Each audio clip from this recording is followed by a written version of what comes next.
चढ़ी आसीबे दुई भाई सत हेबो मालिका जाई फूल मालिका। हरि ओम। बोलिए महापुरुष अच्युतानंद जी की। अनंत कोटि ब्रह्मांड नायक महाप्रभु श्री जगतर नाथ जगन्नाथ श्री चरणारविंद तले अनंत कोटि दंडवत करी महापुरुष श्री अच्युतंक चरण शरण जाई आपण मानंकु सिद्धार्थ भक्तिर जाई फूल मालिका को स्वागत करुछु। आज एभली एक पद को आम्भे माने नेइछु महापुरुषंकर जाई फूल मालिकारु जो पदरे महापुरुष लिखिचंती शिष्य रामदास कहिचंती बाबूरे एमिति कली जुगरे समय आसीबो जो समय भितरे मनीष कौन करिब ना हट चमक को विश्वास करिब आउ सेठी विश्वास करी निजर संपूर्ण धन जीवन सेठी देइदब समर्पण करिदब। स्वामी निजर स्त्री को से जगार छाड़ी देकी आसीब अंधविश्वास वशवर्ती होई आउ निजर स्त्री मध्य निजर परिवार को कौन करिब ना से हट चमक को देखी से भंड पाखरे ठक पाखरे निज परिवार को समर्पण करदे सबुतिक धन तांकरी पछरे लुटी लुटी हो। हे सुधी सज्जन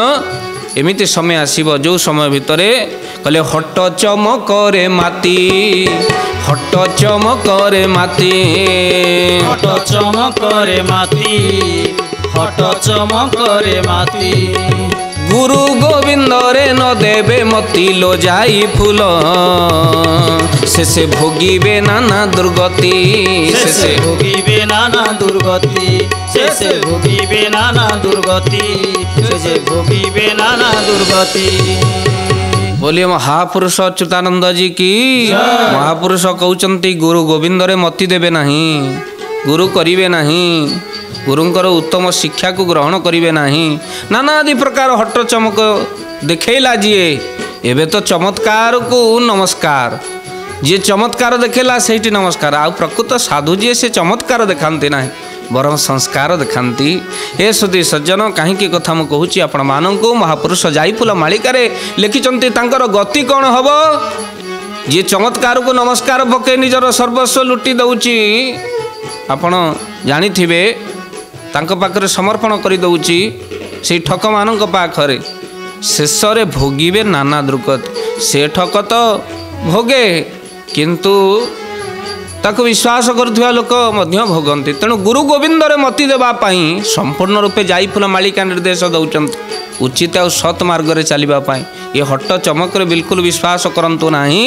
कहीं प्रभु पाखरे आपण मनोनिवेश करंतु। हे सुधी सज्जन महापुरुष से कथा को कहउचंती कली जुगरे लोक माने एई भली हट चमक को विश्वास करिवे जी जहाँ कहले आपण ता धरे बाई हो जिवे आ अंधविश्वास वशवर्ती होई आपण देखुथिबे राति पाहिला परे खबर कागज आउ गणमाध्यम आपण मानकर न्यूज रे आपण माने अनुभव करुथेबे भंड ठक माने से माने कौन करिसंती ना नानादी प्रकार शिष्य मानक ठारू लुंठन करिसंती। ए सुधी सज्जन ए कथा देखा बाकी नहीं आम सब देखिले से 600 वर्ष पूर्वर एक कथा श्री अच्युत शिष्य रामदास कहूना बर आमको सतर्क करते आम तो केवे मालिका पढ़िले आउ जो मालिका कथा को आम अविश्वास कले आउ से तो आमर ये दुर्गति जो चमत्कार से नमस्कार पकेले साधु सन्त माने जो कथा को कहते शुणे ये सुधी सज्जन यह ही जाई फूल मालिकार निर्देश आ महापुरुष कौन कहते एभली समय आसब जो समय भितर कहले हट चमकरे सरबे मातिबे सत्य न बुझीबे केही बौल लो सत्य न बुझीबे केही मिछ पाछे शस्य बंधा पड़ी दिन अच्युत कही जय जगन्नाथ जय जगन्नाथ जय जगन्नाथ जय जगन्नाथ। बोलिए महापुरुष अच्युतानंद जी की। महापुरुष अच्युत कहउचंती हट चमकरे सरबे मातिबे सत्य न बुझीबे केही सत्य कौन केही बुझी पारिबे नाही आ जन जन को तू कौन जानिचु मोटू बेसी जानिचु आमर से भगवान आमर से प्रभु ये चमत्कार देखौचंती केते प्रकार जिनस कौन करुचंती तेणु एमाने सर्वे माथिबे। हे सुधी सज्जन साधु आसंती विश्व को रक्षा करिबा पाई साधु अनेक अनेक सन्थ माने साधु माने मध्य से माने शिष्य मानंकु हे सुधी सज्जन निजर ज्ञान बल रे बुद्धंक पाखरे कौन थिला चमत्कार किंतु अनेक शिष्य बुद्धं को छाड़ी ना श्री चैतन्य पाखे कौन चमत्कार नाम बल बशवर्ती करदे जगत को। हे सुधी सज्जन बरम साधु को देखिले चमत्कार लगे, साधुंकर जो सौंदर्य को देखिले चमत्कार लगे। आपड़ से जानीदेवे यही मो प्रभु यही हूँ प्रकृत साधु यही होते मो गुरुदेव। हे सुधी सज्जन आपड़ से विश्वास करेंगे, विश्वास मिले हरि तर्के बहु दूर जी जेते मार्गे कहले केबे नहेबु ब्रह्म। हे सुधी सज्जन किंतु अनेक जगार हट चमकरे सर्वे मातिबे कौन हम ना सत्य न बुझे कहीं नानादी प्रकार गुणी गारेडी विश्वास करेंगे अंधविश्वास कहीं सत्य कौन बुझीपारे ना। हे सुधी सज्जन यही भाव में गति हम आउ मिछ पाखे सत्य बंधा पड़ी दिन अच्युत कही अर्थात मिछ पाखे सत्य बंधा पड़ी जो मिछ ये कलिजुगे सत्य से बंधा पड़ा। स्वामी कह हाँ तुम कौन जानच मुझे जीवी ही जीवी, स्त्री कह तमें न जाओ मु पछे जीवी ही जीवी। यही भाव में घटना सब घट महापुरुष अच्युत कहते आ समस्ते दर्भ हिंसा बहिकी आपण मानकर से गति करुथिबा। महापुरुष कौन कहते बड़ा सुंदर भावर कथा कहले दंभ गर्व हिंसे सर्वे चालुथिबे अहंकार भाव बही बहुल लो अहंकार भाव बही हट चमकरे माती थिबा बेले नाश होई बटी मही। जय जगन्नाथ जय जगन्नाथ जय जगन्नाथ जय जगन्नाथ। बोलिए महापुरुष अच्युतानंद जी की। कहले दंभ गर्व हिंसे सर्वे चालुथिबे अहंकार भाव बही हट चमकरे माती थिबा बेले नाश होई बटी मही। जेतले मनीष हट चमकरे माती थिबो सेही समय भितरे ये बही नाश हब। प्रथमे तो घर भांगी जीव, स्वामी स्त्री पड़ब ना, भाई भाई रे पड़ब ना। यही भाव में जो हट चमक कि मत गोटे गुणी करुच यही भाव में कहले तत्ते किए औषध कर भाव रखिला घरे घरे आपण मानकर सब परिवार भितर एमती समय आसीज जनक पाक आपड़ जी साधु पाक जी सी कह कहीं तोर एमती हो रोग हो देहरे से कह तत्ते किए बोधे गुणी करुच आ गोटे कालिया लोक किए गोटे गुणी करुण आग देखीदे किए काली मोर शत्रु रहा आपण भावी आलो आलो से काली सांगे झगड़ा करी से कालियाटा सांगे झगड़ा करते से करथब आ किए कर ना यहीगुड़ा नहीं जा घरे पोती दे एकदम कालिया कौन काली कौन सब उबे आपण मानसिक जिनस नहीं गले पोतीले मानसिक अवस्था क्लीयर हो गला। किछि दिन पर आपन को रोग सुस्थ है जमी कहला आलो आलो सी जहाँ कहते ठीक कहते मत किए गोटे गुणी करूला। आउ एमती बहुत लोक टंका पैसा आपण मानकटार ठकी नेबे। केड़े सुंदर कथा महापुरुष अच्युत कहते कहले बाबू रे कलिजुगे नानादी प्रकार तांत्रिक रूप में बाहर जो माने पैसा ठकी नहीं जीवे धन धान्य सब कौन करिवो ना उजाड़ हेले प्रकृत धर्म कौन जानी नथिवो आपे आपे निर्धन हो घर द्वार सबकि तार उजुड़ी जो माने ठकामीर शिकार हेबे से ठक सबकि हरण कर नहीं जीव आउ कांदुथिबे हेले तांको लुह पोछिबा को केही नथिबे दुर्गति तांकर घटी बोली महापुरुष कहउचंती। आउ पुणी कौन हम जो माने ज्ञानी गुणी जदि से माने कौनसी संसार भितर ज्ञानी गुणी जो माने रहिचंती से माने जदि कौनसी जाति रहितबे तांकर जाति गत दोष देखी ठार कौनसी ज्ञान शिखा कुंठाबोध करेंगे अन्य माने एक आम कहूनु महापुरुष अच्युत कहते कि भाव में पंडित मानक ठारू जाति रे छोट बोली कही ज्ञान कहीं शिखिबे नहीं। हे सुधी सज्जन महापुरुष अच्युत कहते कौन कहले महान महान लोक माने महान महान कलार अधिकारी होइतिबे किंतु तांकर जाति अजाति बोली कही से ठारू ज्ञान शिखिबे नहीं। जदि कौनसी अजाति अर्थात शूद्र घर आपण मानकर जदि से माने कौन कले ना वैष्णव हो गले बाबाजी हो गले अन्य माने ताकू थट्टा करेंगे कहे अरे हे ये तो यही जातिर बाबाजी केमिति हैला यही भाव में थट्टा परिहास करेंगे जहाँ आम कहून महापुरुष अच्युत कहते कौन कहले कहले अजाति बोलीण कही अजाति बोलीण कही अजाति बोलीण कही अजाति बोलीण कही ज्ञानी ठारू ज्ञान शिखिबे नाही लो जाई फूल हृदय अहंकार भाव बही हृदय अहंकार भाव बही हृदय अहंकार भाव बही हृदय अहंकार भाव बही। बोलिए महापुरुष अच्युतानंद जी की। हृदय अहंकार भाव बही आउ जड़े जड़े निजर जाति को कौन कहे बड़ बोली विचार करी कहे से छोट जाति मु कौन ताठू गोटे शिखी हाँ से जाति कौन जान हेले से महान ज्ञानी होते हे सुधे सज्जन जगत भितर एभली भाव में आपण केबे मन भितर चिंता करेंगे ना कहीं व्यासदेव आपण जानी शियल को गुरु करिसंती पाद तले पड़ जाइछंती व्यासदेव कहीं कथा पड़ी महापुरुष आम शास्त्र आ पुराण रे सब शिखीचे जो भाई भाव में ज्ञानी माने कलिजुगरे शूद्र घरे जात होइतिबे आउ सेथिपाई महापुरुष मध्य महा अखंड ज्ञानी होइतिबे महापुरुष माने मध्य कथा को कहिसंती तेणु शूद्र हेले मन सरुआ हुए तेणु आमे माने शूद्र बोली भाव को नहींचु तेणु तेणु ये अच्युति शूद्र बोलाए शूद्र हेले मन सरुआ हुए तेणु अच्युत कौन कहते निज को छोट करदे मन सरुआ हो अहंकार नाश हो तेणु शूद्र हेले मन सरुआ हुए तेणु टी अच्युति शूद्र बोलाए महापुरुष अच्युत निजे कहते कौटी पामर कौटी दिन अच्युत कौटी भृत्यर भृत्य ये भाव निज को केते छोट कर आउ हे भक्त बंधु आपण माने निज को छोट कर दियंतु दुब घासटीए टाहिया ऊपर रहे जगन्नाथ ऊपर रहे आउ निज को जेते छोट करदेवे अर्थात अहंकार शून्य होइजिबे आपण प्रभुंक मथारे स्थान पाइबे हे सुधे सज्जन तेणु सेथिपाई काहाकू अजाति कही कष्ट देवे ना का हृदय रे अर्थात समस्त को भल पाइबे यही होची भल पाइबा शिखेबार धर्म सनातन धर्म परस्पर भितर आपणार भाव होची सनातन धर्म किंतु एठी अजाति जातिर भेदभाव जोगु आमर एकता नष्ट होची महापुरुष कहउचंती आ पुनश्च कोन कहउचंती काहा हृदय रे कष्ट देबा कथा नुहे 13 जन्म शरण ए महापुरुष अच्युत बड़ सुंदर पदटी लिखिचंती कौन कहले उद्वेग काहार मन रे न दबु दुख काहाकू न देई बहुल दुख काहाकू न देई परे दुख देई सुख को भुंजिले से प्राण नरके जाए जय जगन्नाथ जय जगन्नाथ जय जगन्नाथ जय जगन्नाथ बोलिए महापुरुष अच्युतानंद जी की। महापुरुष अच्युत बड़ सुंदर भाव में 13 जन्म शरण ग्रंथर ना आप मन रखी था श्री अच्युतंकर 13 जन्म शरण में महापुरुष कहते केबे का हृदय कष्ट देवे नहीं चेष्टा करिवे सबुलाई नीरव रही जदि आपण कथार कटुकता अच्छी अन्य मन कष्ट होची आपण नीरव रही भल हे सुधी सज्जन मु कहा हृदय कष्ट न दिए ये कथा सब प्रातरु उठी आपण माने चिंता करिवे हे प्रभु मो द्वारा कौन प्राणी कष्ट न पाऊ मु पछे समस्त द्वारा कष्ट मत मिलू किंतु मु क्या कष्ट न दिए यही तो हूँ भावना आ कली जुगरे एका बंचिबा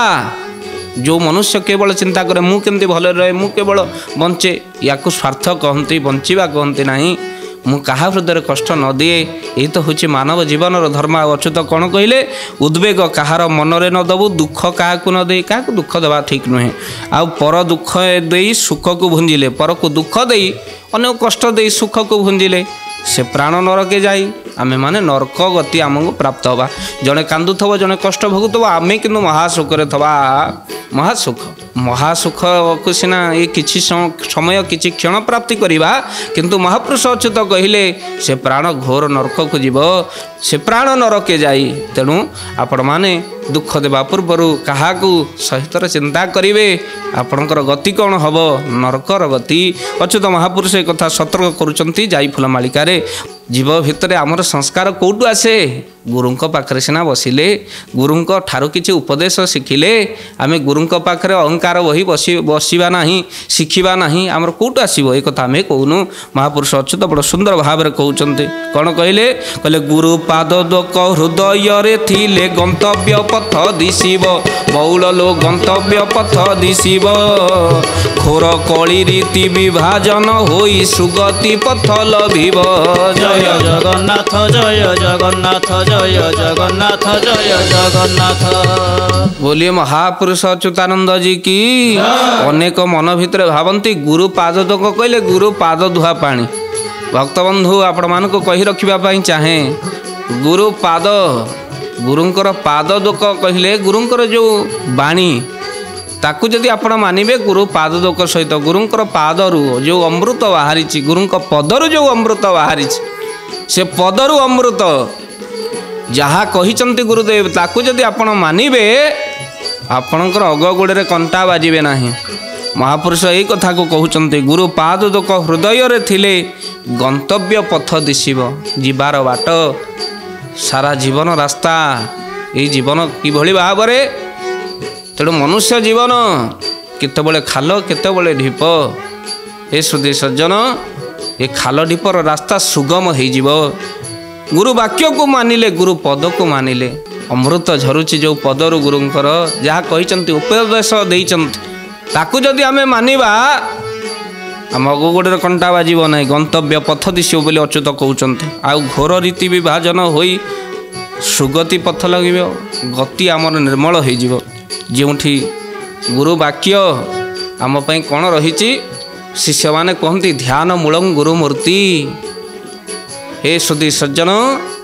ଗୁରୁଙ୍କର ମୂର୍ତ୍ତିକୁ ଆପଣମାନେ ଧ୍ୟାନ କରିବେ। ପୂଜା ମୂଳଂ ଗୁରୁଂ ପଦ, ପୂଜା ଯଦି କରିବାର ଅଛି ଗୁରୁଙ୍କର ପାଦକୁ ପୂଜା କରିବେ। ମନ୍ତ୍ର ମୂଳଂ ଗୁରୁ ବାକ୍ୟ, ଆମ ପାଇଁ ମନ୍ତ୍ର ହେଉଛି ଗୁରୁଙ୍କର ବାକ୍ୟ, ଆଉ କିଛି ମନ୍ତ୍ର ଆବଶ୍ୟକ ନାହିଁ। ତାଙ୍କର ଉପଦେଶକୁ ମାନିବା, ଇଏ ହେଉଛି ଗୁରୁ ମନ୍ତ୍ର। ମନ୍ତ୍ର ମୂଳଂ ଗୁରୁ ବାକ୍ୟ, ମୋକ୍ଷ ମୂଳଂ ଗୁରୁ କୃପା। ତାଙ୍କ ବାକ୍ୟ ମାନିଲେ କୃପା ଆସିଯିବ, ଆଉ କୃପା ହେଇଗଲେ ଗୁରୁଙ୍କର ମୋକ୍ଷ ପ୍ରାପ୍ତି ହୋଇଯାଏ। ତେଣୁ ସେଇ ଗୁରୁଙ୍କର କଥାକୁ ଆମେମାନେ ହୃଦୟର ସହିତ ସ୍ୱୀକାର କରିବା ବା ତାଙ୍କର ପଦକୁ ପଦ ଦୁଃଖକୁ ଯଦି ପାନ କରିବା, ଉପଦେଶକୁ ମାନିବା, ମହାପୁରୁଷ ଅଚ୍ୟୁତ କହୁଛନ୍ତି ଶିଷ୍ୟର ଅଗ ଗୋଡ଼ରେ କଣ୍ଟା ବାଜେନା, ବରଂ ତାର ସୁଗତି ହୁଏ, ଦୁର୍ଗତି ହୁଏ ନା। ଆପଣମାନେ ଗୁରୁଙ୍କର କଥା ମାନିବେ, ସନ୍ଥମାନଙ୍କର କଥା ମାନିବେ, ଉପଦେଶକୁ ମାନିବେ। ହଟ ଚମକରେ ବିଶ୍ୱାସ କରିବେ ନାହିଁ, କାହିଁକିନା ହଟ ଚମକ ଆପଣଙ୍କୁ ଦୁର୍ଗତି ଆଣିଦିଏ ବୋଲି ଯାଇଫୁଲ ମାଳିକା କହୁଛନ୍ତି। ଚମତ୍କାରକୁ କେବେ ନମସ୍କାର କରିବେ ନାହିଁ, ନମସ୍କାର କରିବେ ତ ସାଧୁସନ୍ଥମାନଙ୍କ ମହାନ ବାକ୍ୟକୁ, ନମସ୍କାର କରିବେ ଆମ ଗୀତା ଭାଗବତ ଟୁଙ୍ଗିକୁ, ନମସ୍କାର କରିବେ ମହାନ ବାଣୀକୁ, ମହାନ ଆତ୍ମାମାନଙ୍କୁ। ହେ ସୁଧୀ ସଜ୍ଜନ, ଆଜି ଏଇ କଥାକୁ ମହାପୁରୁଷ କହିବାକୁ ଯାଇ କହିଲେ, ଆମ ପାଖରେ ଯେହେତୁ ଗୁରୁ ଅଛନ୍ତି ଆମର ଅନ୍ୟତ୍ର ଆବଶ୍ୟକ କ'ଣ ପଡ଼ିବ? ତେଣୁ ଗୁରୁଙ୍କର ପାଦରେ ଧ୍ୟାନ ରଖିବା, ଗୁରୁଙ୍କୁ ଭଲ ପାଇବା। ଗୁରୁ କେବଳ ପ୍ରେମ ଚାହାନ୍ତି, ଟିକେ ଆପଣଙ୍କ ପାଖରୁ ଶ୍ରଦ୍ଧା ଚାହାନ୍ତି। ଆଉ ଯେତେବେଳେ ଶ୍ରଦ୍ଧା ଭଲ ପାଇବା ଆପଣଙ୍କର ଦେଖନ୍ତି, ସେତେବେଳେ କୃପା ଆପେ ଆପେ ବରସିଯାଏ। ଆଉ ଏକଥା ଯାଇଫୁଲ ମାଳିକାରେ ମହାପୁରୁଷ ଶ୍ରୀ ଅଚ୍ୟୁତ ଶିଷ୍ୟ ରାମଦାସଙ୍କୁ କହୁନାହାନ୍ତି ଯେ ଆମ୍ଭମାନଙ୍କ ପାଇଁ ନିର୍ଦ୍ଦେଶ ଦେଉଛନ୍ତି। ଆଉ ଗୁରୁଦେବ କ'ଣ କହୁଛନ୍ତି? ଶ୍ରୀ ଅଚ୍ୟୁତ ନେମାଳ ବଟ ନିବାସୀ ମହାପୁରୁଷ କ'ଣ କହିଲେ? ବଡ଼ ସୁନ୍ଦର ବାକ୍ୟରେ କହିଲେ, ଗୁରୁ ବାକ୍ୟ ଦୃଢ଼େ ମାନ, ଗୁରୁ ବାକ୍ୟ ଦୃଢ଼େ ମାନ, ଗୁରୁ ବାକ୍ୟ ଦୃଢ଼େ ମାନ, ଗୁରୁ ବାକ୍ୟ ଦୃଢ଼େ ମାନ। ଷଡ଼ରି ପୁତୋର ହେବ ଦହନ लो ଯାଇ ଫୁଲ, ଗୁରୁ ପାଦେ କର ତୁ ହି ଧ୍ୟାନ, ଗୁରୁ ପାଦେ କର ତୁ ହି ଧ୍ୟାନ, ଗୁରୁ ପାଦେ କର ତୁ ହି ଧ୍ୟାନ, ଗୁରୁ ପାଦେ କର ତୁ ହି ଧ୍ୟାନ। बोलिए महापुरुष अच्युतानंद जी की। पहले गुरु वाक्य दृढ़ मान, दृढ़ता पूर्वक गुरुंकर वाक्य को मानिबा पई जाईफुल मालिका कहउछन। षड़ रिपु दहन होई जिवो, मानिले निजर षड़ रिपु काम क्रोध लोभ मोह मद माश्चर्य ये होचे षड़ रिपु आपे आपे पड़े जीवो ये भली भाव में गुरुंकर वाक्य आमे मानिबा। काहेकि ना षड़ रिपु होचे गोटे डायबिटीज रोग, या देहरु केबे जीवनी, काम क्रोध लोभ मोह मद माश्चर्य कौन केबे जीव? डायबिटीज रोग जमती देहरु केबे जाए ना, दबिकी रहे। केमिति? औषध खाइले, आपण मान नियमित योग प्राणायाम व्यायाम कले दबिकी रहिबो। किंतु जेतेबेले आपण औषध छाड़ीदेवे एगुड़िक किछि करिवे नै, खाद्य लालसारे गला खाई चलिले आपण मानकर कौन हम ना सुगार बढ़ीगला, अर्थात डायबिटीज बढ़ीगला। तेणु ये षड़ रिपु काम क्रोध लोभ मोह मद माश्चर्य ये बेले बेले बढ़ीज, बढ़ी जाइए आपको नरक आड़ को टाणी नहीं जाओ। ये दबिब केमिति? यार औषध कौन? ये महापुरुष अच्युत कहले, गुरु वाक्य दृढ़ मान, नित्य गुरु संग लाभ कर, सत्संग कर। आ द्वारा ये डायबिटीज रोग ये दबिकी रहिबो। ये दबिकी रहिले आपणकर ध्यान ठीक हम, नइले ध्यान तो करदेव ना, षड़ रिपु दहन हो पार ना। तेणु गुरु पादे कर तु ध्यान। महापुरुष ये चेतावनी शिष्य को दौरान, तू गुरुंकर पाद को ध्यान कर। आदि न मानिबा,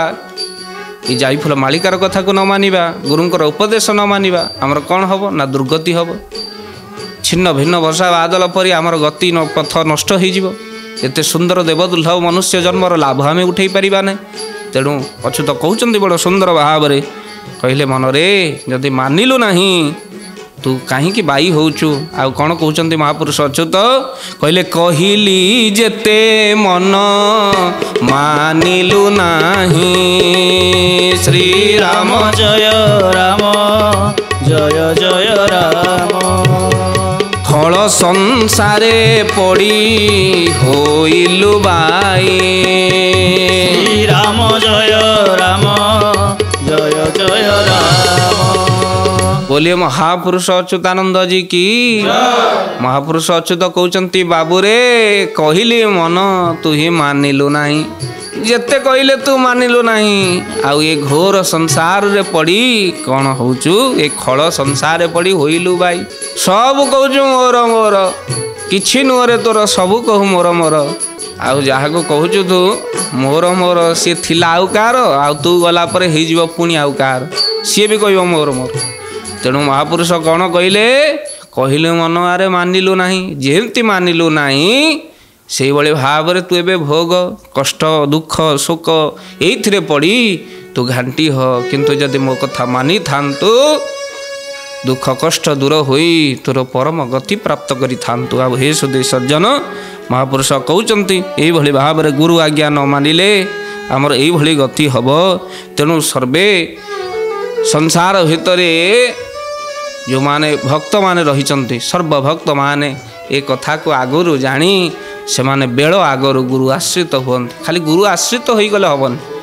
गुरुंकर उपदेश सहित कम लगे सद्गुरुदेव कहते गोटे सुंदर उपदेश रे प्रेमाचार्य बाबा मधुसूदन कहते बापा रे न छाड़े कौटू पाइबू कौन छाड़ा पड़ो कहले चोरीदारी हत्या मिथ्या छाड़ब सत्य शांति दया क्षमा पालिब गोविंद गोविंद राधे गोविंद गोविंद गोविंद राधे गोविंद बोलो सद्गुरुदेव भगवान की प्रेमाचार्य बाबा मधुसूदन बड़ सुंदर भाव में कहले कौन छाड़ू कौन पालिबू कहले चोरी दारी हत्या मिथ्या छाड़ू चोरी करवा छाड़ीदेबू चोरी दारी हत्या मिथ्या मिछ कहवा छाड़ सत्य शांति दया क्षमा को पाड़ सत्य कहवा सीख शांति रे रह अन्य को शांति दवा सीख जड़े केमती शांति रे रहिबो ई दया जेते पारिबे अन्य को दया करिवे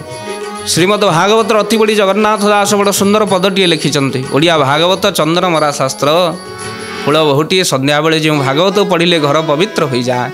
आ भागवत कौन कहले बड़ सुंदर पद कहले दयाटी जार देह रहे विष्णु बसंती तार देह गोविंद गोविंद गोविंद पदुंग